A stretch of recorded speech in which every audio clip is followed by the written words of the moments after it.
Bible గ్రంథంలో ఒక జంట ఉంది, అకుల ప్రిస్కిలా అనే ఒక జంట ఉంది. వాళ్ళ పని ఏంటంటే డేరాలు కుడతా వాళ్ళ పనిని చేసుకుంటూ వాళ్ళ కుటుంబాన్ని పోషించుకుంటా వాళ్ళ జీవనాన్ని కొనసాగించుకుంటా ఉండేవాళ్ళు. ఆ పని చేసుకుంటూ కూడా వాళ్ళు దేవుని సువార్త ప్రకటించాలి, దేవుని రాజ్యము విస్తరించాలి అన్న ఆశతో వాళ్ళు వాళ్ళ కుటుంబాన్ని వాళ్ళ ఇంటిని ఒక సంఘంగా మార్చుకున్నారు. నీకు దేవుడు ఉద్యోగం ఇచ్చాడు, వ్యాపారం ఇచ్చాడు, పని ఇచ్చాడు, మంచి లైఫ్ ఇచ్చాడు. నువ్వు నీ పని చేసుకుంటున్నావు, ఉద్యోగం చేసుకుంటున్నావు, వ్యాపారం చేసుకుంటున్నావు, మంచిదే.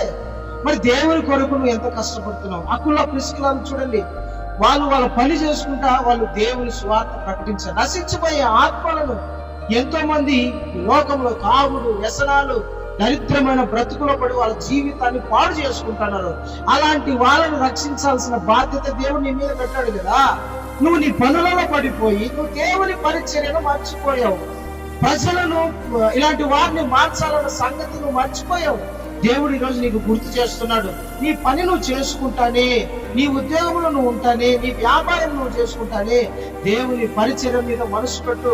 ఫిలిప్పీ పత్రికలో పౌలు గారు అంటారు, అందరూ తమ సొంత పనులే చేస్తున్నారు కానీ క్రీస్తు పని చేసేవాడు ఎవరు? నువ్వు ఈరోజు చేస్తావా? నీ దేవుని రాజ్యం విస్తరించబడడానికి ఒక కారణం అవుతావా? దేవుడు నిన్ను బలంగా వాడుకుంటాడు. నీ వ్యాపారాన్ని, నీ ఉద్యోగాన్ని అభివృద్ధి పరుస్తాడు. ప్రేమైన దేవుని బిడ్డలారా, దేవుని పరిచర్య కొరకు